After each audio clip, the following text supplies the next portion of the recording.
Hola a todos, muy buenas noches. En nombre de la Comunidad Judía de Chile y de B'nai B'rith, quiero agradecer la presencia, bueno, primero de nuestra invitada, Patricia Politzer, convencional constituyente, que estuvo un año ahí trabajando con muchos otros constituyentes para construir este texto que hoy día todos vamos a tener que aprobar o rechazar. Y obviamente a todos los que se suman a esta conversación, están esta noche, han dedicado estas horitas para escucharnos, reflexionar, pensar, informarnos y así poder enfrentar este momento histórico al que estamos invitados y convocados como generación para votar informada y libremente. Así que esa es un poco la idea de esto, por eso se ha estado haciendo este ciclo de actividades que se han llamado Nueva Constitución, claves para entender el proceso. Dentro de eso hemos tenido actividades y reuniones con Robert Funk, con George Charney, Rodrigo Álvarez, y hoy día es el turno de Patricia Politzer. Pati te voy a decir porque, bueno, todos te conocen así. Así que brevemente, para los que no la conocen o para hacer una pequeña CV o bio, bueno, Patricia Politzer fue representante por el Distrito 10 de la región metropolitana por la lista de independientes no neutrales, una de los tantos independientes que sorpresivamente fueron elegidos para escribir esta constitución. Y bueno, es periodista, escritora, panelista de programas, directora de programas, también fue directora de televisión, de prensa de Televisión Nacional, de la SECOM, ha participado también en Educación 2020 en el directorio, en consejera de Comunidad Mujer, eh, premiada con el premio Lenca Frannovich. Bueno, podríamos estar mucho rato, así que lo vamos a dejar con ese breve resumen.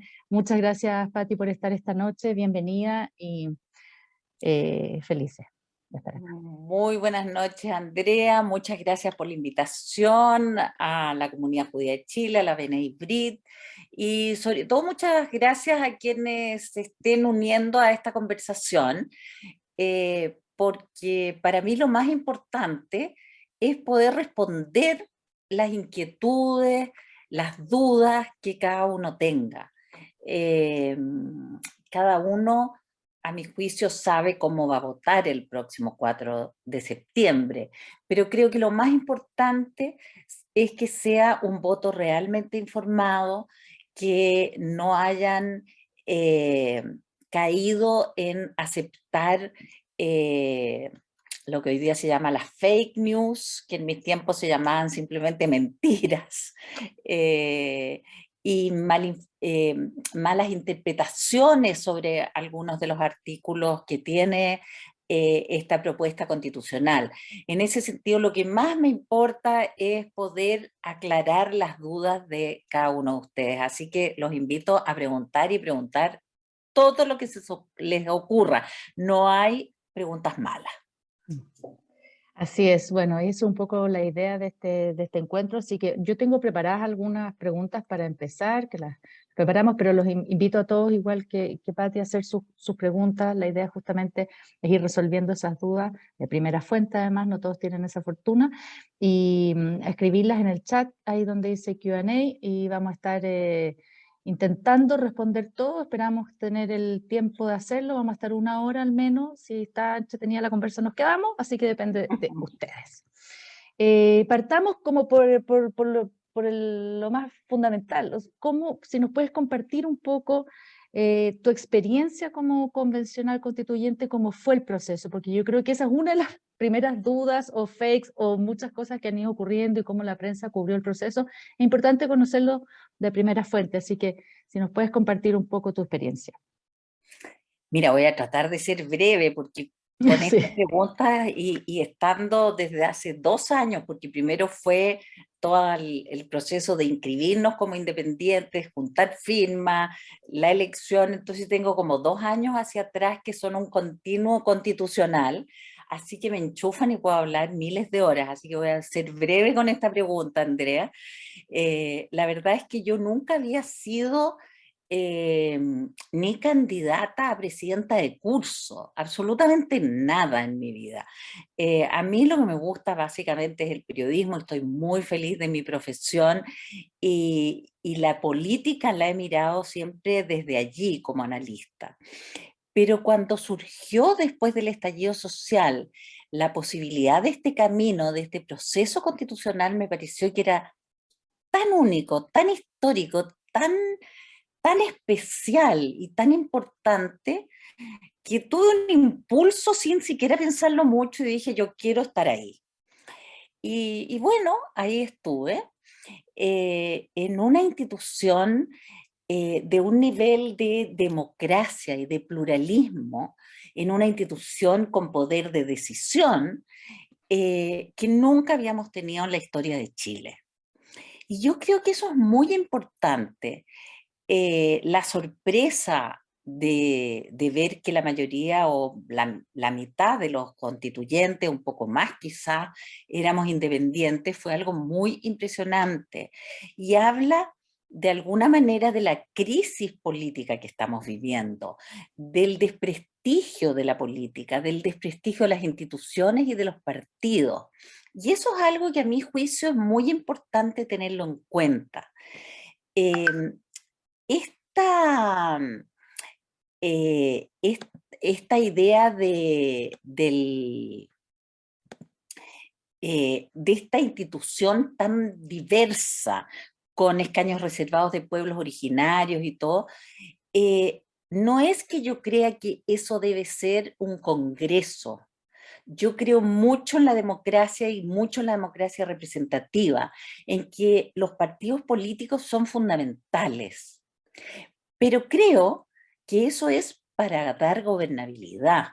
Otra cosa es escribir una constitución con todas las miradas posibles. Y eso fue la Convención Constitucional. Desgraciadamente, yo creo que escuchamos voces muy estridentes de lado y lado, cometimos errores como cualquier grupo humano, vimos payasadas que nadie olvida como un convencional votando en la ducha, digamos. Pero la verdad es que si sumamos los protagonistas de todas estas tonterillas, digamos, de lado y lado, no son más de 15. Lo cierto es que la inmensa mayoría de los constituyentes trabajamos muchísimo, con enorme rigurosidad, tomando realmente en cuenta el futuro del país. Y creo que en ese sentido, desgraciadamente, estos 15 protagonistas, incluyendo la tragedia de Rojas Vade y su engaño al país entero, desprestigió a la convención de una manera eh, muy dañina. Yo creo que fue doloroso eso para todos los que estábamos ahí. Y desgraciadamente, esto de alguna manera ha influido en la mirada que uno tiene del texto final. Y ojalá durante esta tarde podamos separar ambas cosas. Uno es lo que pasó allí, cómo conversamos, cómo dialogamos. Y aquí quiero hacer una sola última reflexión, Andrea, y es que éramos alrededor de 12 colectivos distintos. Entonces, cuando dicen que esta es una constitución partisana, que esta es la constitución de Hacha o de Barraza o de quien sea, la verdad es que es no conocer lo que fue el proceso. Era imposible que la constitución tuviera a alguien imponiéndose o a un partido o un colectivo imponiéndose, porque para lograr aprobar una norma necesitábamos 2/3 de los votos, eso era 103 votos, y nadie podía llegar a esa cantidad de votos sin escuchar, sin ceder, sin dialogar. Por eso las sesiones duraban a veces hasta las 12 o a las 2 de la mañana, porque era necesario negociar. Y lo más impresionante a mi juicio es que el promedio de votación de las normas ni siquiera fue 2/3, fue 75%. Entonces, eso creo que hay que reflexionar al respecto. Es decir, son muchos grupos muy distintas, personas de las más diversas, las que aprobaron esta Constitución. Con lo cual, y aquí termino, no estoy diciendo que no se pueda modificar, que no haya cosas que modificar y arreglar. Mm. Bueno, en ese sentido ya tenemos varias preguntas, así que yo no sé si en algún momento voy a ir metiendo las mías, pero voy a ir dando la palabra justamente a los que están ahí escuchando, y que hay una pregunta de Edith Vidal que va justamente, yo creo que se enlaza súper bien con lo que tú planteas, porque ella a partir de esto pregunta: ¿cómo te sientes tú tras este proceso que fue largo, que fue conversado, que hubo que negociar, dialogar, trabajar mucho para llegar a acuerdos, con que ahora los políticos estén buscando, tanto de un lado como del otro, o sea, que rechazar para, o sea, para reformar o aprobar para reformar, y estén buscando qué mejoras habría que hacerle a este texto que viene saliendo hace un mes y que vamos a tener que votar? Es buenísima la, la pregunta de Edith, gracias por ello, porque la verdad es que tengo sentimientos mezclados. Por un lado, creo que viene la hora de los políticos, pero creo que, eh, que es importante que asuman lo que fue la convención, que asuman cómo se llegó a este texto constitucional y no sigan en su burbuja. Eso es lo que me asusta. Tuvimos un tremendo estallido social y político, que ahora se le agrega además una crisis económica. Entonces tenemos que asumir y no olvidar que este fue el camino que el país eligió para superar la crisis. Entonces olvidar el origen de este proceso a mí me produce cierto temor, porque veo que de repente volvemos a tener un país en que por un lado anda la élite política, la dirigencia política, incluso la élite intelectual en algunos momentos, y por otro muy lejano la ciudadanía. Mm. Eso nos llevó a la crisis. Por eso para mí es tan importante el apruebo de esta Constitución. Como digo, no es para que todo quede escrito en piedra, para nada, pero no tengo ninguna duda de que es muy distinto el rechazo para reformar, como se ha dicho, que el aprobar para mejorar. Creo que Mm. son dos visiones distintas. Ujú. Y en ese sentido, ¿qué mecanismos considera el texto justamente para mejorarse a sí mismo, o para que las mismas iniciativas, ya sea de legisladores, de presidentes, de la misma ciudadanía, vayan mejorando ese texto? ¿Lo incluye? Por supuesto, la nueva constitución, una de las grandes diferencias con la constitución actual, es que no tiene una camisa de fuerza que la mantiene casi incólume, por no decir irreformable en los temas realmente relevantes.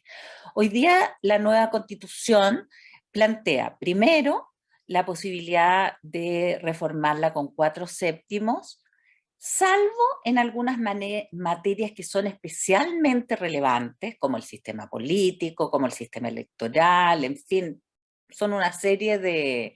son las cosas más importantes de la Constitución, que eso sí requiere 2/3. Pero si no se logran los 2/3, en vez de que esa reforma quede guardada en un cajón por otra década, como ocurría hasta ahora, se abre el camino de un plebiscito y que sea el pueblo soberanamente el que decida. Esa es una fórmula. Pero además, muchas de las cosas que se plantean que hay que reformar a la nueva constitución están planteadas para ser limitadas u ordenadas o estructuradas a partir de una nueva ley. Mm. Entonces creo que el 4 de septiembre se abre una nueva etapa si gana el apruebo. Y es la etapa de poner en práctica una nueva constitución que cambia el rumbo del país. Eso es muy certero y muy profundo. Pero cambia el rumbo del país. Miramos hacia otro norte, donde sacamos el foco del marcado como lo tiene la actual Constitución y ponemos el foco en las personas y sus derechos sociales, sus derechos fundamentales.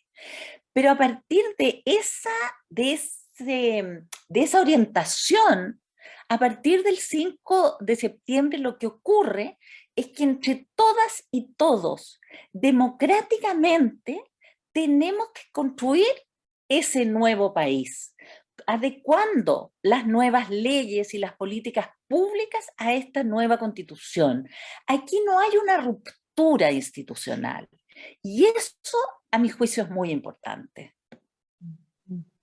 Y en ese sentido, con respecto a las expectativas o a estos cambios, sobre todo sociales, ¿no? Que fue un poco lo que orientó justamente la decisión mayoritaria de todos los chilenos de avanzar hacia un nuevo texto y de además de cómo se iba a construir. ¿Cómo ves tú que, por ejemplo, temas como salud, educación, pensiones, se abordaron? ¿Están las soluciones? ¿Está la vía adecuada para ir mejorando hacia esas mejoras sociales? ¿Cómo ves tú que se pueden manejar las expectativas de las personas? ¿Hasta dónde podemos entenderlo? Eh, Mira, Andrea, la verdad es que muchas veces se caricaturiza y se dice, la gente cree que el 5 de septiembre va a tener salud en la clínica Mayo, va a tener educación en el Nido de Águila y va a vivir en una mansión. Eso es un absurdo. Yo la verdad es que estoy haciendo campaña por el apruebo y estoy todos los días en terreno. He estado en las comunas más diversas, en San Felipe, en Los Andes, en La Legua, en Peñaflor, en Pudahuel, Ñuñoa, para nombrarles distintos lugares donde he estado. En todas partes la gente tiene claro que este es un proceso gradual y progresivo.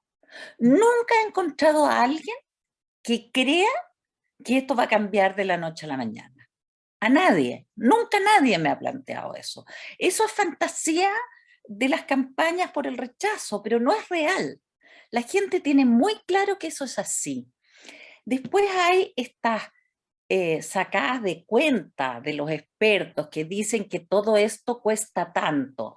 Bueno, cuesta tanto si lo hiciéramos en un año. Claro. Es decir, los expertos ni siquiera son capaces de prever con exactitud el IPC del próximo mes. Y me dices que pueden prever cuánto vamos a gastar en todo este proceso. La verdad es que eso es absurdo. Esto obviamente va avanzando gradualmente en la medida que los recursos están, en la medida que el país vuelva a recuperar su crecimiento. Si no, no es posible nomás. Y la gente lo sabe. La mayoría de la gente te habla, esta es una constitución para nuestros hijos y nuestros nietos. Ese es el enfoque que tiene la gente. Y por eso a mí me preocupa eh, la frustración que puede tener la gente si no empezamos a caminar en esta nueva dirección. Eso me produce cierta angustia, porque hay mucha fe puesta en la gente en este cambio de rumbo del que hablábamos al comienzo. Por eso creo que no es lo mismo votar una cosa u otra. ¿Y cuáles Ahora, son las...? Sí, perdona. no, dime. Ok, y también, ¿cuáles son? Por un lado están, claro, los sueños que aparecen o cómo la gente lo ve, y por otro lado yo me imagino que también hay temores. ¿Cuáles son, has visto tú que pueden ser las principales aprensiones o temores en general en las conversaciones que has tenido, en distintos encuentros? ¿Qué se A repite? ver, a ver, lo primero, decir que todos los cambios producen temor en cualquier ámbito de la vida y todos lo sabemos. Incluso cuando uno mismo decide cambiarse de trabajo y Mm. sabe que va a un trabajo mejor, el día antes de empezar el nuevo trabajo y dejar el anterior, a uno se le aprieta la guata, ¿o no? Entonces, todos los cambios producen temor. Eso es normal. La incertidumbre de lo que viene mañana Mm. es un temor en todos los ámbitos. Ahora, otra cosa, y aquí la verdad es que creo que la campaña del rechazo ha sido muy dañina, pero además muy cruel con el tema de la vivienda. Ese es mayor temor, no hay ningún conversatorio donde vaya, ninguna feria, ningún puerta a puerta, donde las personas no me digan, pero dígame, ¿me van a expropiar la casa? Mm, Estamos hablando de gente que vive en viviendas sociales. mm, Yo creo que esa campaña es realmente una crueldad. Me parece que nadie tiene derecho, más allá de cualquier partido que sea, de cualquier mirada política, no hay derecho a una mentira de esa naturaleza que toca el alma de los chilenos y chilenos. No hay nada más preciado para la gente en nuestro país que la casa propia. ujú, Y yo quiero ser súper drástica en eso. Primero, no hay ninguna posibilidad con esta constitución que te expropien la casa, más allá de la realidad de que te pueden expropiar un bien, igual como ocurre con la constitución actual, porque una carretera o el metro va a pasar por tu casa. Y en ese caso tenemos que la expropiación está completamente regulada con un pago previo y un precio justo. Es decir, no hay ningún temor al respecto. Más aún, quiero aclarar esto súper bien. He revisado la mayor cantidad de constituciones posibles. En ninguna constitución del mundo que yo haya encontrado existe el derecho a la vivienda propia. En ninguna. Más aún, Chile Vamos hizo 2 propuestas iniciales sobre vivienda. Ninguna de las 2 hablaba de vivienda propia. La idea de la vivienda propia empezó después que se había aprobado la propuesta que está hoy día en la Constitución. Y creo que eso, además de ser una mentira, una fake news, es, quiero reiterarlo, una crueldad. mm. Y en ese sentido, ya entrando en el área chica, en estos temas que yo creo que es súper importante ir conversando uno a uno, muchos temas que son de temor de muchos, ya que hablas de las expropiaciones, también otro tema que ha surgido es el de las expropiaciones indígenas o por terrenos indígenas o de restitución de tierras, entre otros. ¿Qué es lo que dice el texto en relación a eso? Mira, el texto en esto tiene una parte confusa, efectivamente. Eh, a ver, en general, la plurinacionalidad y en general todos los temas que trata esta Constitución no los inventamos los constituyentes. Eso es lo primero que quiero decir. Los temas que están en la Constitución, como la plurinacionalidad, la paridad de género, el derecho a la naturaleza frente a la emergencia climática, los derechos sociales, son todos temas que están en nuestra sociedad y que en esta constitución, que a mi juicio es una constitución joven, una constitución del siglo XXI, son temas del siglo XXI tratados de la forma en que el mundo globalmente los está tratando. En ese sentido, en general, todo el tema de la plurinacionalidad eh, está acorde con el convenio 169 de la OIT, que está ratificado por Chile, y con la Declaración sobre Pueblos Originarios de Naciones Unidas que Chile suscribió también. Más allá de eso, dicho eso, yo creo que efectivamente hay ciertos aspectos en el tema de la plurinacionalidad que es necesario aclarar, ya sea en la ley o con una reforma constitucional. Uno es el tema del consentimiento en relación al territorio y el otro tiene que ver con la justicia. La verdad es que el tema de la justicia se ha dicho una cantidad de cosas que son muy absurdas. Hoy día, antes que se apruebe ninguna nueva constitución, tenemos distintos pueblos originarios, mapuche, huilliche, Rapa Nui, Aymara, que en sus comunidades ejercen justicia entre ellos a través de sus autoridades ancestrales. Son ellos los que ejercen justicia en los temas, por llamarlo así, de penas menores. Y lo que se hace ahora es llevar eso a una institucionalidad, juntar esa justicia con la justicia general y poner arriba la Corte Suprema. Y ahí quisiera señalar dos cosas. La primera es que si tú perteneces a un pueblo originario y hoy día la autoridad que hace justicia en tu comunidad falla algo en tu contra injustamente, no tienes dónde alegar. A partir de esta Constitución, tú puedes ir a la Corte Suprema y decir, creo que fui mal juzgado. Pero hay otra cosa que es más importante, los que te dicen, pero ¿qué pasa si yo voy por la Araucanía y choco y me van a juzgar con la justicia mapuche?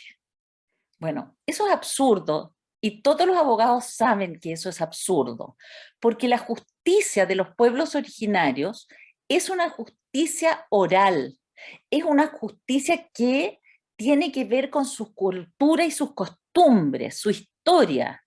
Bueno, nadie me puede juzgar por una ley que no conozco. El derecho, el ser un Estado de derecho implica que los delitos que yo puedo cometer tienen que estar escritos en una ley.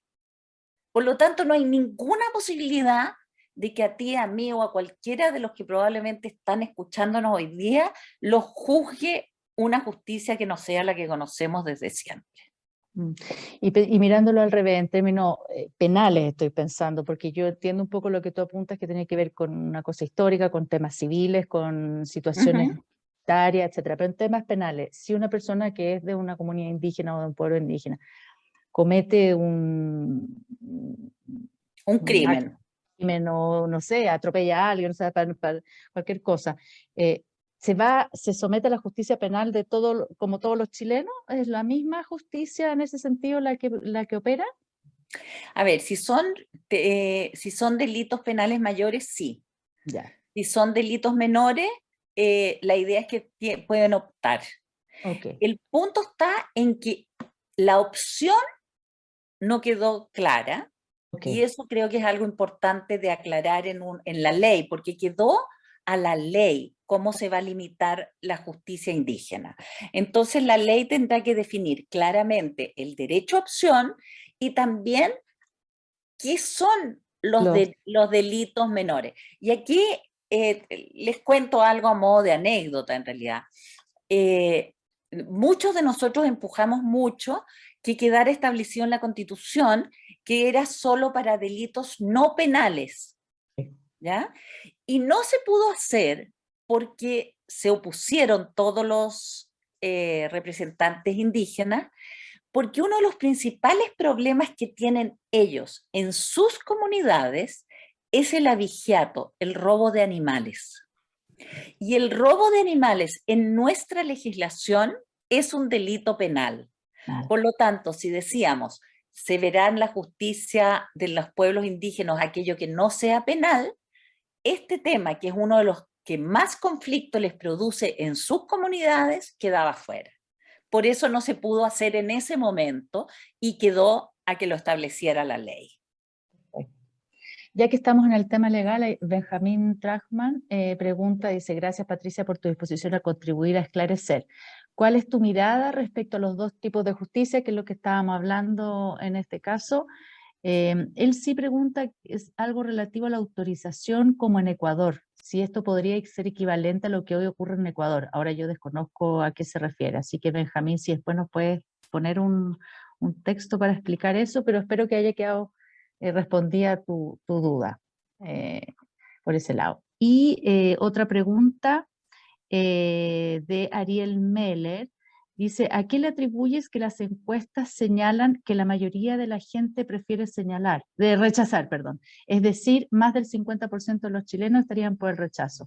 Yo no sé cómo anda tu encuestómetro en terreno en este sentido, porque todos tienen sus cifras. A ver, lo primero quiero decir que yo en terreno me va muy bien. Mi encuesta personal no coincide con las encuestas que conocemos, pero yo no quiero descalificar las encuestas. Quiero señalar solo dos cosas. Yo creo que es obvio que la tendencia del apruebo va en baja, porque era imposible que un texto constitucional se aprobara por el 80%. Es en el contexto que estamos viviendo, con la crisis que estamos viviendo. Por lo tanto, la tendencia de que iba a bajar el apruebo e iba a subir el rechazo, que es lo que muestran las encuestas, no tengo ninguna duda. Mi duda tiene que ver más con la magnitud de las cifras. Okay. ¿Y por qué tengo dudas? Tengo dudas porque prácticamente todas las encuestas que conocemos las responde alrededor de un 10% de los encuestados. Es decir, para llegar a tener la muestra, tienes que preguntarle a 10 personas para que una te conteste. ¿Quiénes contestan? Los que estamos más interesados, por supuesto yo contesto todas las encuestas que me llegan, los que estamos más interesados en este tema y en plantear nuestras posiciones. Entonces no me sorprende que eso sea así. Y por último, por supuesto, a mí me preocupan esas cifras y por lo tanto averiguo mucho. Y lo otro que me han dicho es que en general una de las elecciones más difíciles de predecir son los plebiscitos. Y hemos visto tremendas sorpresas en Colombia, en el Brexit, todos sabemos las sorpresas que nos hemos llevado con los plebiscitos. Y un especialista en encuestas me decía, lo que pasa es que cuando nosotros votamos por un senador, un diputado, un presidente, lo conocemos hace mucho tiempo, sabemos muy bien de qué se trata. Sin embargo, el apruebo, sobre todo el apruebo, lleva un mes haciéndose conocido. Entonces es muy difícil de pronosticar, me señalaban. Ahora, digo el apruebo y no el rechazo, porque la verdad es que la campaña del rechazo comenzó el día que nos instalamos, antes que nos sentáramos en el Congreso Nacional. Ese día el hashtag Circo Constituyente fue trending topic, antes que llegáramos a conformar la Convención Constitucional. Entonces, llevamos un año de campaña del rechazo y llevamos un mes de campaña del apruebo. Y a esto, con dolor, debo agregar las tonteras que hicimos como convención para autodesprestigiarnos, desgraciadamente. Pero eso no tiene que ver con el texto, que es lo que estamos dando a conocer ahora. Oye, siguiendo con el texto y bueno, considerando que estamos acá en la comunidad judía, ¿cierto? Y que todos al final también pensamos cómo nos afecta a cada uno de nosotros, ¿no es cierto? Hay temas que a lo mejor como comunidad también hay dudas de cómo nos van a afectar, como por ejemplo lo que se ha hablado en términos de educación, que eso también ha sido un tema de larga discusión, de campaña, de fake, de todo, y de mucha discusión y intercambio. Pero acá tenemos también colegios de comunidades, colegios religiosos, y está siempre la duda, ¿esos colegios van a poder seguir existiendo? ¿Tienen la libertad? O sea, ¿cómo con este nuevo texto entra un proyecto como los colegios comunitarios? A ver, yo creo que no hay absolutamente ningún riesgo para ningún colegio de esta naturaleza. Esto, como dices tú, esta inquietud no solo la tiene la comunidad judía, he estado también en muchos conversatorios en colegios católicos y tienen la misma inquietud. La verdad es que la Constitución en eso no cambia nada. Nuestra historia, nuestra tradición ha sido de una libertad en la educación privada, y creo que más temor tienen, desgraciadamente, los colegios particulares subvencionados. Y digo desgraciadamente porque no quedó claro el financiamiento de estos colegios, que no es el caso de los colegios privados propiamente tales, digamos. Y la verdad es que a mí me cuesta entender por qué no quedó. Y no quedó porque la derecha votó en contra esa norma.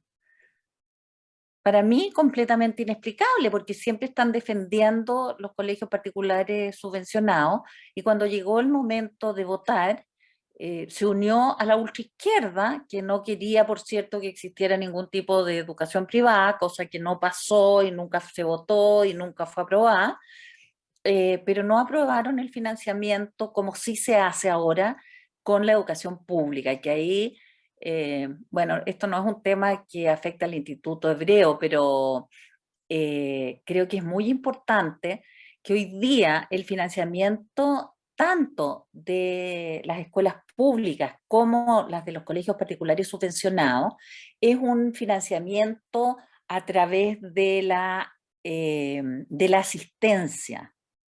Y eso es terrible para las escuelas y los colegios, porque todos sabemos que basta que un niño se enferme de un virus y a los 5 días tienes a la mitad del curso en cama y no yendo a clase. Entonces, no puede estar el colegio sujeto a un financiamiento por asistencia, que es una pelea de décadas de parte de las escuelas. Hoy día las escuelas públicas van a tener un financiamiento basal, porque igual tienen que pagarle a los profesores, tienen que mantener la escuela, tienen, en fin, todo lo que sabemos. Y ahí, desgraciadamente, los colegios particulares subvencionados quedaron fuera, para mí, de una manera completamente inexplicable. O sea, está asegurado el Pero yo financiamiento para lo quiero darles público. toda la seguridad posible a quienes tienen algún temor respecto a la educación privada, respecto a la educación del Instituto Hebreo. Por ejemplo, hay un tema que sobre todo en los colegios católicos, religiosos, me preguntan, que tiene que ver con la educación sexual integral, Ah, que sí. quedó como parte del currículum. Mm, Y la verdad eh, es que aquí una cosa es la biología y otra es la espiritualidad y cómo uno enfoca el tema. Yo creo que es una obligación de toda la educación en Chile educar respecto a la biología de la educación en educación sexual, y ojalá desde bastante pequeños, porque vemos cada vez más relaciones sexuales más tempranas en nuestra sociedad en el siglo XXI, vemos una cantidad de embarazos adolescentes dramática, y por lo tanto esas cosas tienes que enfrentarla como educadores. Pero otra cosa es el resto que tú le agregas a esa educación biológica con la ideología, la espiritualidad, el proyecto educativo que tiene cada colegio. mm, mm. Oye, y acá Silvia también nos pregunta, como pasándonos a un tema que también es equivalente y genera dudas, es con respecto a la salud. O sea, el sistema de salud que propone la nueva constitución, si termina o no con la salud privada, cómo va a ser ese sistema único de salud, cómo se organiza, además también si va a haber capacidad de atención, porque eso es otro tema. O sea, qué pasa, porque una cosa es lo esperado, es el deseo, es lo que estamos normando, y otra cosa es la realidad que tenemos a nivel de instituciones de salud, digamos, hospitales, institución, qué sé yo, la atención primaria, etcétera. Si tiene la capacidad y tenemos la capacidad para dar esa atención, ¿cierto? A ¿Cómo lo ver, ves?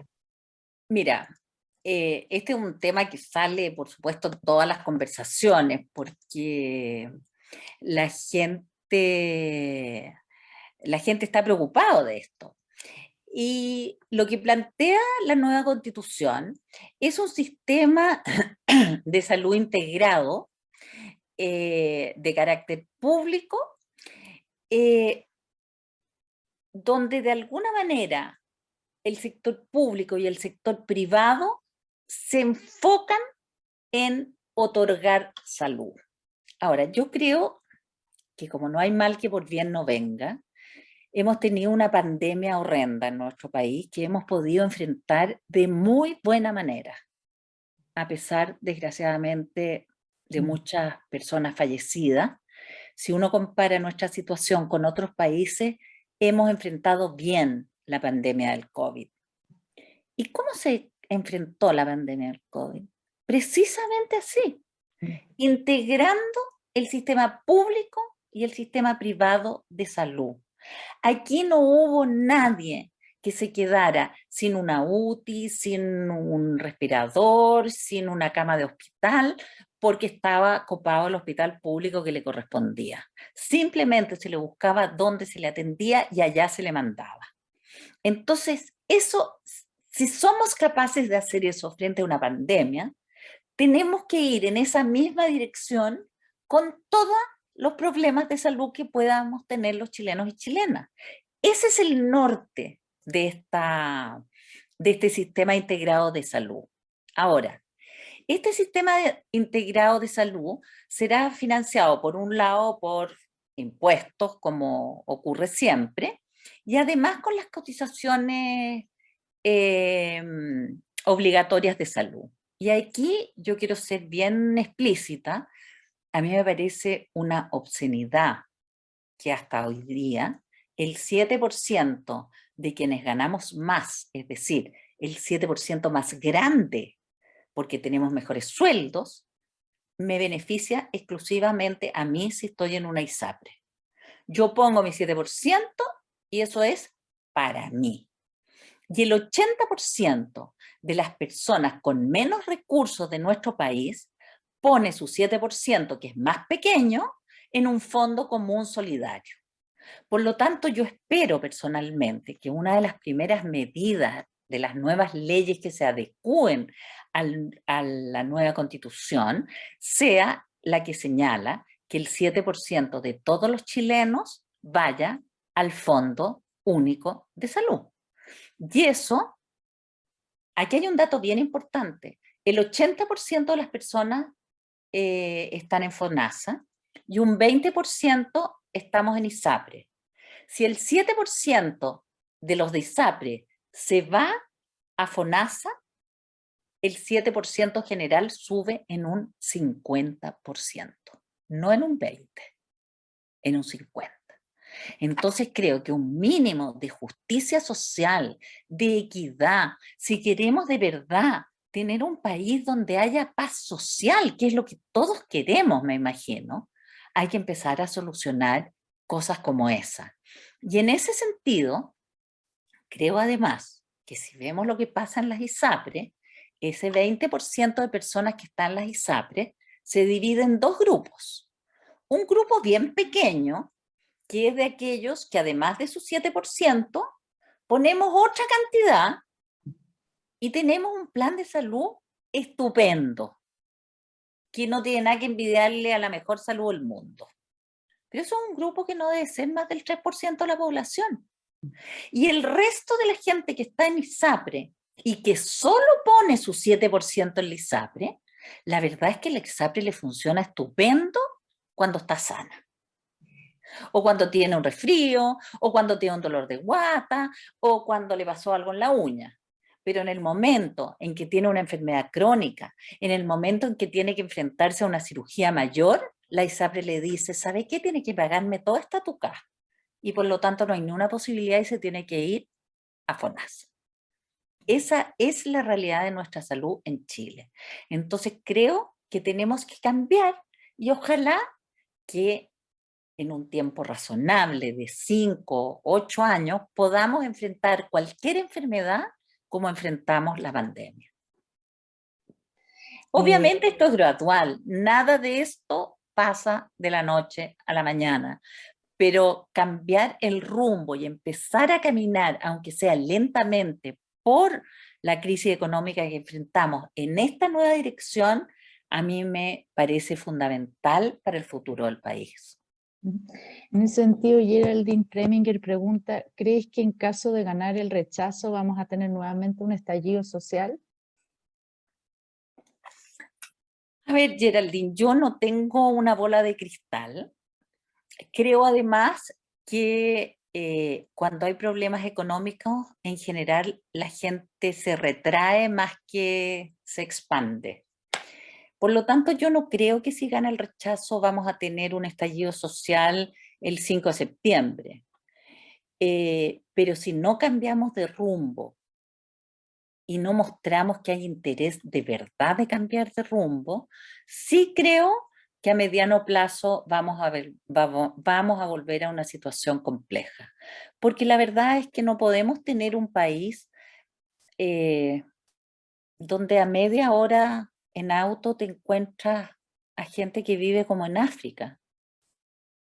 Eso no es posible. Entonces, en general, eh, las rupturas sociales son muy dolorosas, muy trágicas. Y yo creo, y por eso he trabajado tanto este año en esta nueva constitución, porque por más desprestigiada que esté nuestra clase política, yo siento que tuvo una gran sabiduría en noviembre del 2019 cuando estableció este camino de superación de la crisis a través del proceso constitucional. Y me da mucho susto que hoy día vuelvan, como decíamos al comienzo de la conversación, vuelva la clase política a alejarse de la ciudadanía, que fue lo que provocó el estallido. Entonces, no creo, como te digo, que vamos a tener un estallido mañana, pero si no cambian las cosas, sí. Y desgraciadamente, yo creo que el rechazo no nos lleva en esa dirección. No nos lleva en esa dirección a pesar de que esta semana se aprobó el quórum de 4/7 para cambiar la constitución actual. Pero primero hay que conseguir esos 4/7 que no están asegurados, es decir, va a depender igual de lo que decida la derecha. Todo lo demás de la rebaja de los 4/7 es fantasía. La constitución actual no llega y se cambia hoy día así nomás. Segundo, no sé lo que la derecha va a estar dispuesta a cambiar, porque los temas de verdad importantes no ha estado dispuesta a cambiarlos en los últimos 30 años. Y ni siquiera estuvo dispuesta a votar a favor de muchos de esos temas hace un mes en la convención. Entonces, ¿por qué va a estar dispuesta en un mes más a hacer esas reformas? Eso en primer lugar, no logro convencerme de eso. Pero lo otro que me parece muy importante es que yo creo que es muy distinto hacer reformas a esta nueva constitución que marca un rumbo, que establece en la primera frase de su primer artículo que este es un Estado social y democrático de derecho, a cambiar una constitución que estableció un Estado subsidiario con el que hemos llegado a esta situación después de 40 años. O sea que por lo que entiendo, tú ves que es más factible el apruebo para reformar que el rechazo para reformar en este escenario. Esto no es una constitución escrita en piedra. Obvio, lo que hace esta constitución es profundizar la democracia, es reequilibrar el poder, es distribuir el poder de mejor manera. Vamos a tener incluso la posibilidad de presentar iniciativas populares de ley. Si tú juntas 450.000 firmas aproximadamente, porque es más o menos un 3% del padrón electoral, puedes presentar una iniciativa de ley al Congreso. Y lo interesante de eso es que el Congreso, según esta nueva constitución, no va a poder llegar y guardar en un cajón esta iniciativa. Tiene la obligación de estudiarlo y tiene la obligación de dar cuenta a la ciudadanía por qué toma las decisiones que toma. Puede rechazarlo, por supuesto, porque puede costar un ojo a la cara y es imposible, porque hay otra ley mejor sobre el tema, por cualquier razón. Perfectamente puede rechazarlo, pero tiene que informarle a la ciudadanía que lo rechaza y por qué lo rechaza. Ya que hablas del Congreso, me gustaría como hacer también una miradita en el tema político, porque en eso no hemos entrado. Hay hartas propuestas de innovación en el tema político y uno de esos es el Senado, ¿no es cierto?, con esta Cámara de las Regiones. Si nos puedes un poco explicar en qué consiste este cambio, cómo eso ayuda a la descentralización y también cuáles son los resguardos de contrapesos que están en este nuevo texto. A ver, lo primero es señalar que hoy día tenemos dos cámaras espejo, una Cámara de Diputados y un Senado, que hacen exactamente lo mismo, cosa que no ocurre en otros países. En general tienen funciones mucho más diversas entre uno y otro. Pero aquí tenemos hoy día, con la Constitución actual, dos cámaras prácticamente iguales. Entonces el presidente puede jugar a lo que se llama la cocina, con más o menor intensidad, entrando una ley por el Senado, porque aquí logró convencer a un grupo de senadores, o en realidad esta no le gusta a los senadores, así que esta ley mejor la empiezo por la Cámara de Diputados y me amigo con tales diputados, etc. Bueno, eso termina con esta nueva Constitución. Esta nueva Constitución establece que todas las leyes se inician y terminan en el Congreso de Diputadas y Diputados, porque esa es la Cámara política. Es en esa Cámara donde mi voto vale igual que el tuyo y el de más allá. Ahí estamos todos representados, es la Cámara Política Nacional. El Senado, que ya no se va a llamar Senado y se va a llamar Cámara de las Regiones, es una cámara, como indica su nombre, donde cada región va a tener igual número de representantes. La Constitución dice no menos de 3, a mí personalmente me parece súper bien que sean 3 y no más, pero van a ser 3 representantes de las regiones de Santiago o de Aysén, porque la idea de esta Cámara de las Regiones no es la proporcionalidad, es la mirada regional país. Y entonces, eh, cada región pesa lo mismo. Y eso es fundamental, a mi juicio, para llevar adelante el proceso de descentralización que este país lleva décadas hablando de eso sin hacerlo.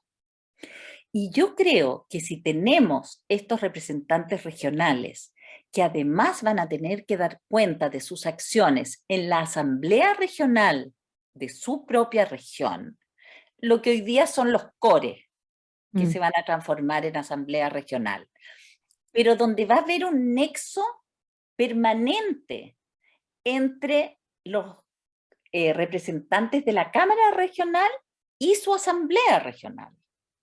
Y la asamblea regional, a su vez, va a tener que preocuparse cómo funciona el gobierno regional. Es decir, hay todo un proceso de regionalización desde el centro hacia las regiones y un proceso de descentralización de las regiones hacia los territorios autónomos, las comunas autónomas. ¿Ya? Porque, por ejemplo, el otro día estaba en los Andes y eso es la quinta región. Y me decían, nosotros cualquier trámite que necesitamos tenemos que ir a Valparaíso, que es la capital regional. Incluso nos queda más cerca Santiago, me decían. Es decir, todo ese proceso de descentralización, de autonomía de las distintas localidades es indispensable. Yo he estado 2 años, estos últimos 2 años, con mucha relación con gente de regiones, de todas las regiones. Y la verdad es que creo que nos hemos farreado como país un enorme capital humano que existe en regiones. Durante años vengo escuchando que no se le puede dar más atribuciones, no se le puede dar más plata a las regiones porque no hay suficientes profesionales para administrar este nuevo cuadro. La verdad es que me he encontrado con profesionales de primer nivel en todas las regiones, muchos jóvenes profesionales que han ido a estudiar al extranjero y que vuelven a su región porque quieren su región y no pueden trabajar en su profesión porque todo ocurre en Santiago. Entonces la descentralización es indispensable. Y por último, para responder entera a tu pregunta, la Cámara de las Regiones también tiene una función de contrapeso con el Congreso de los Diputados y Diputadas.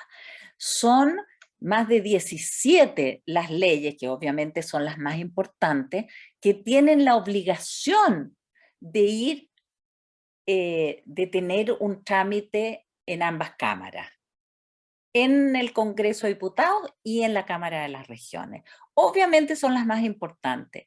Y aquí, por ejemplo, muchos me preguntan, ¿por qué dejaron solo como leyes de acuerdo regional las leyes que tengan que ver con salud, educación y vivienda, y no todos los derechos fundamentales? Bueno, porque hay derechos fundamentales que no tienen una dimensión regional. Si tú me hablas de pensiones, en todas partes el problema de las pensiones es exactamente el mismo. Pero si estamos hablando de salud, Claro. los problemas de salud son distintos en el norte, en el sur o en el centro. La vivienda es distinta, el tipo de vivienda que tienes que hacer es distinta, tiene una dimensión regional. Y lo mismo en educación, es muy distinta la educación en una región eminentemente rural que en Santiago, en Valparaíso o Concepción.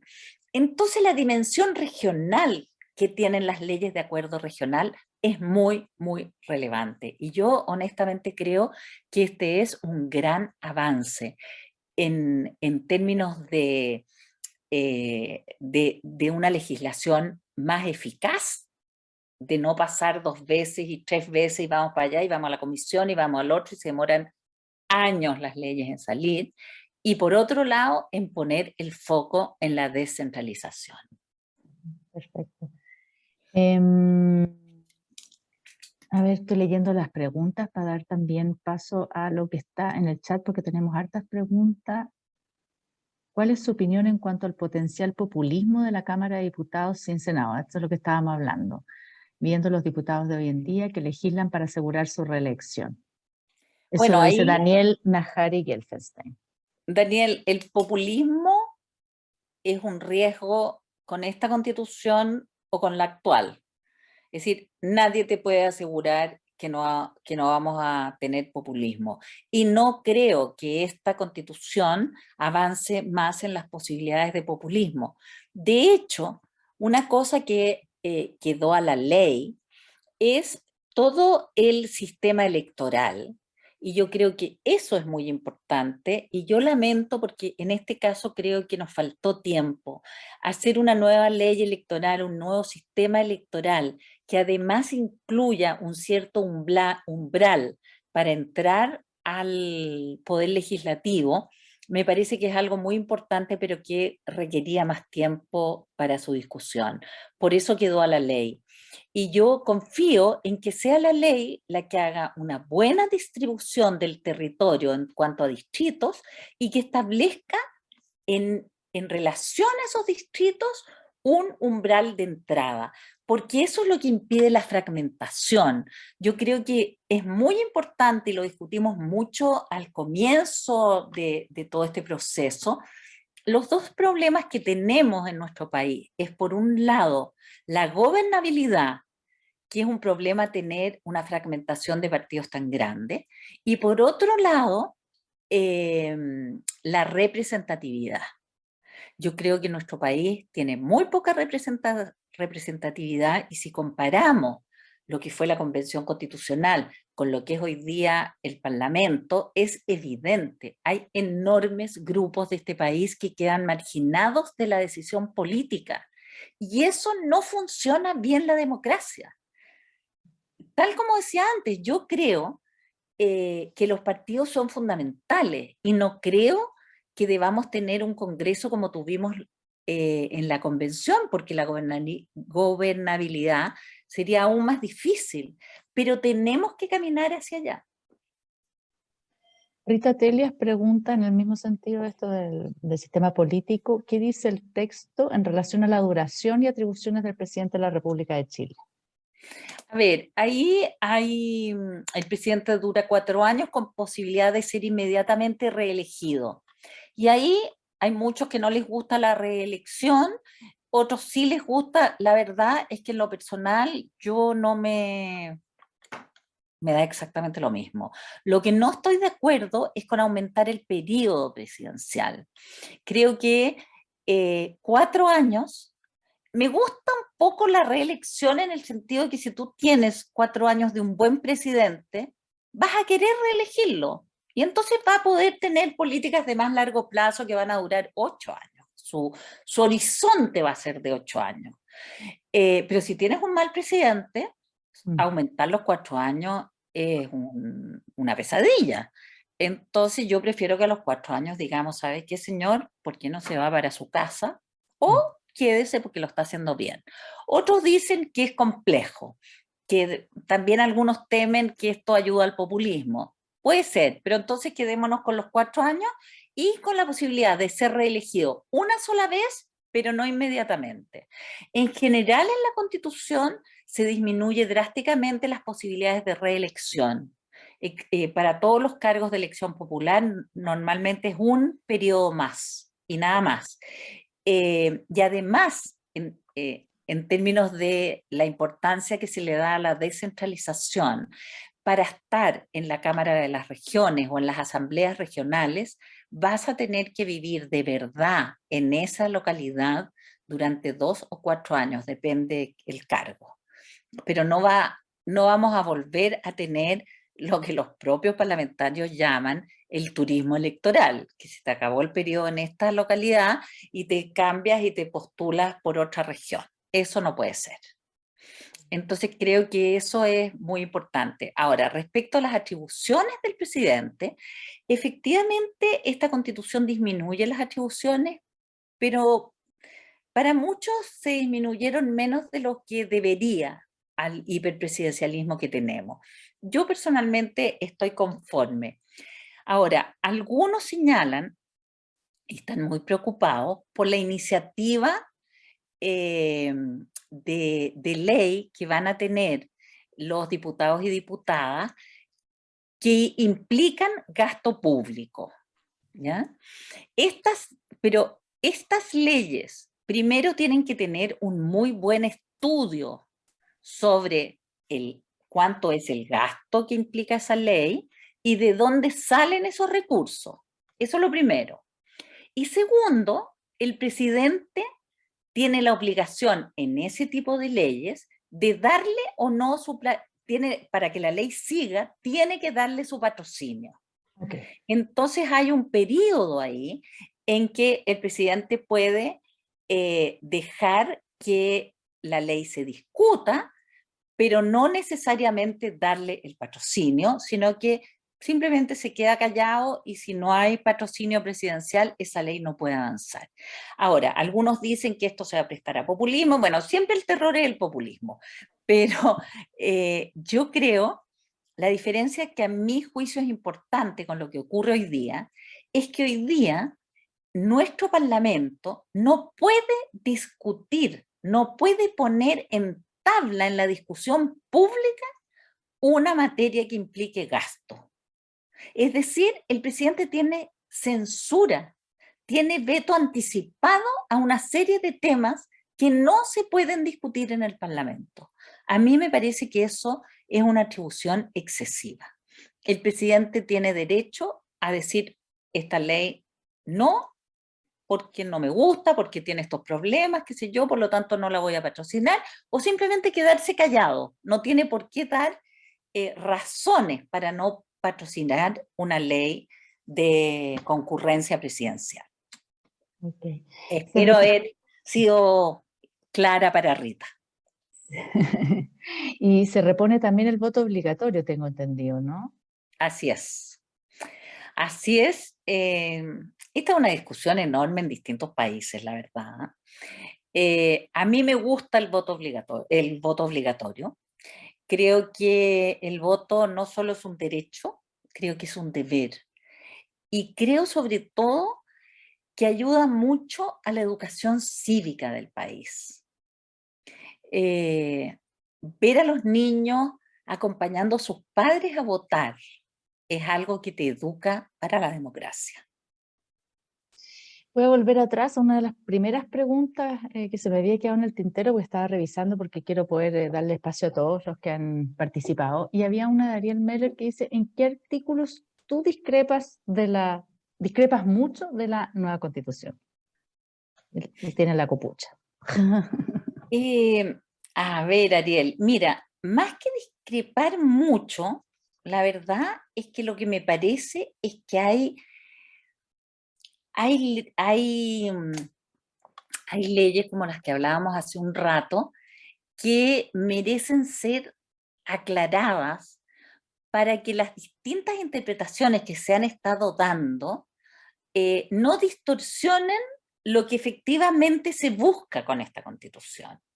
Entonces, en ese sentido, me parece bien importante todo el tema que hablamos antes en relación a la plurinacionalidad, por ejemplo. Eh, pero la verdad es que, a ver, eh, yo creo que era muy fácil en esta Constitución echar algo abajo, ¿ya? Y era más difícil construir, como siempre ocurre. Era cuestión de ponerse de acuerdo y no buscar rechazar y que no se llegara a los 103 votos como pasó muchas veces, y eso quedó fuera. Entonces a mí, por ejemplo, me hace mucha falta la ley electoral y junto con la ley electoral el umbral, porque tú no puedes fijar un umbral de entrada al Parlamento sin tener el distritaje y todo el sistema electoral. Eso me faltó. Eh, Ahora, creo que esta Constitución es divertido, porque durante mucho tiempo nos dijeron que era una Constitución eterna, ¿ya? Que era maximalista, que ponía todo en la Constitución. Bueno, ahora resulta que escuchamos el tema y la crítica justo al revés, que dejamos todas las leyes y que está todo vago. Así que no sé cuál de las dos críticas es la real. En lo personal, yo creo que efectivamente a mí me hubiera gustado una constitución mucho más minimalista. Sin embargo, muy rápidamente nos dimos cuenta que una constitución minimalista era imposible, porque uno de los sentimientos más comunes dentro de la convención era la desconfianza. Y eran muchos los convencionales en distintas áreas que si no veían sus temas con el máximo detalle posible instalados en la Constitución, sentían que eso nunca iba a ocurrir. Y eso es parte de la realidad de la crisis que vivimos. Entonces, insistir en una constitución minimalista, la verdad es que era un imposible. De hecho, hubo momentos en que no se llegó a los 103 votos o se cayó en la comisión correspondiente a algún tema que quedó a la ley, y tú veías gente llorando porque no había quedado en la Constitución como ellos querían. Y eso demuestra un nivel de frustración en muchos sectores de nuestra sociedad muy grande. Y yo les decía, pero si se va a discutir democráticamente en la ley. Y me decían, pero es que tú eres una ingenua, si la ley nunca nos ha solucionado nada. Entonces yo decía, pero a ver, si yo no creyera que ahora las leyes las vamos a hacer de otra manera y vamos a cambiar y vamos a tener más democracia, no estaría aquí trabajando en esta convención. Pero el nivel de desconfianza, de frustración de mucha gente es muy grande. Entonces, yo creo que muchas veces miramos la convención como si hubiera sido la Cámara de Diputados. Y el fenómeno y el debate y los temas eran totalmente distintas, la manera de enfrentarlo. Había mucho más, por ponerlo así, experiencia vital que ideología política. Y con respecto a esta implementación que tú hablas, de cuánto está en la ley y cuánto está en la Constitución, hoy día estamos enfrentados a un apruebo o un rechazo, y en el caso de que se apruebe, ¿cuáles son los plazos para ir implementando esto? Porque creo que eso también es una duda que hay. O sea, como tú decías al principio, esto el 5 de septiembre no va a ser otro país, ni va a ser otro, un Big Bang, digamos. Pero ¿cómo está planificado? ¿Tú ves que los plazos son adecuados? ¿No? ¿Es posible hacerlo gradualmente? Y algunas cosas van a requerir mucho más gradualidad que otras, por ejemplo, un sistema de salud o el sistema político, los plazos para el cambio del sistema de la Cámara de Diputados y la nueva Cámara, porque hay que elegir a nuevos representantes. Cómo está eso? A ver, eh, como hablamos antes, esto es gradual y progresivo. Si tú me preguntas cuánto demora realmente una constitución en instalarse, yo diría que entre 8 y 10 años. ¿Ya? ¿Está En planteado así? instalarse O sea, ¿está completa. previsto? No hay un plazo. Pero yo creo que estoy hablando hasta que se instale Sí, sí. 100% y que la sintamos en nuestra piel, hasta que sintamos que esta es nuestra constitución, la sintamos propia, digamos, ¿ya? Porque esto implica también un cambio cultural. Cuando tú estableces la paridad de género, que en todas las instancias de elección popular tú vas a tomar las decisiones con igual número de hombres y de mujeres, eso implica un cambio cultural muy profundo, porque inevitablemente las mujeres traemos otra mirada, otra visión, otra sensibilidad de las cosas. No digo que sea mejor o peor, pero que tiene que complementarse con la mirada masculina. Entonces hay cambios culturales muy profundos. Por eso te digo que yo creo que hasta que de verdad se asiente en la sociedad, yo diría que entre 8 y 10 años. Pero las normas transitorias le ponen acelerador a ciertos temas, básicamente a los temas que tienen que ver con los derechos fundamentales. Y ahí hay en temas de salud, de vivienda, de educación, de pensiones, sobre todo que estamos en una catástrofe con las pensiones. eh, Hay un periodo, en algunos casos, de un año y medio para presentar los proyectos de ley y después hay entre un año y medio y 2 años para la implementación total de esas leyes. Entonces, las normas transitorias van marcando distintos pasos. Por ejemplo, tú me decías, tenemos que elegir en 4 años más o 3 años más, probablemente ya queda menos que 4, las nuevas autoridades. Sin embargo, la Cámara y el Senado actual van a empezar a trabajar paulatinamente con las atribuciones de la nueva Constitución. Bueno, ya tenemos que ir cerrando porque nos pasamos 15 minutos de la hora que teníamos prevista. Yo te quiero agradecer porque ha sido muy interesante esta conversación. Es muy importante eh, tener información, contar con información directa, clara, precisa. Todos nosotros en la misión, además de leer directamente, y bueno, es una decisión importante, así que mientras más podamos promover las discusiones, la información para un voto consciente, un voto informado, bienvenido, así que te agradezco mucho. Más de 90 personas estuvieron con nosotros hoy día en vivo. Esto queda además en YouTube. Les agradezco a todos por sus preguntas. Lamento si hay alguna que se quedó en el tintero, pero a veces al ir recorriendo se me pasan algunas y la hora Eh, también nos pilló. Así que no sé si quieres hacer un cierre final de este día para compartir con nosotros. sí, lo primero, Andrea, es volver a agradecerte a ti, a la comunidad, a la Bene Hibrid, por esta invitación, agradecer a las 90 personas que estuvieron con nosotros en vivo y a quienes nos escuchen después. Eh, Decirles que si quedaron dudas, si quedaron preguntas en el tintero y alguien me lo quiere preguntar, por favor, no duden en hacerme llegar las preguntas. Estoy segura que cada uno va a encontrar algún medio para hacérmela llegar. Yo encantada de conversar, de contestar.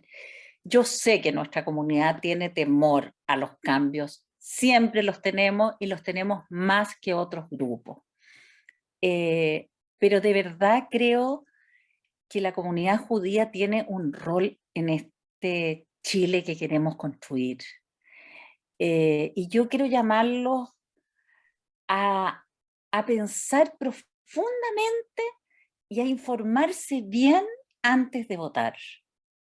Creo que la comunidad judía puede hacer un gran aporte a la construcción de este nuevo Chile que tenemos que construir entre todos y todas a partir del 5 de septiembre.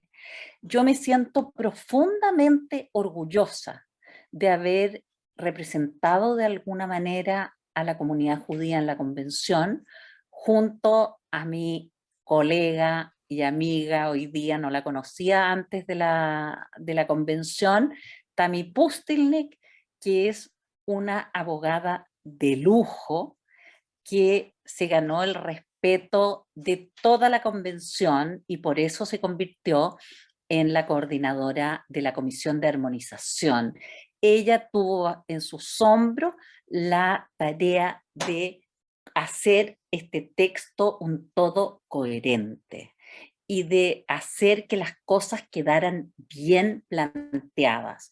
Así que para mí la verdad es que fue un privilegio tener esta experiencia, un privilegio haber sido una de las 2 judías que estábamos en la convención y, insisto, los llamo a todos y todas a pensar mucho el voto. Estamos en un punto de inflexión histórico para nuestro país y yo quisiera ver a la comunidad judía con todas sus energías construyendo un país más integrado, más justo, más democracia, más democrático y con mayor paz social.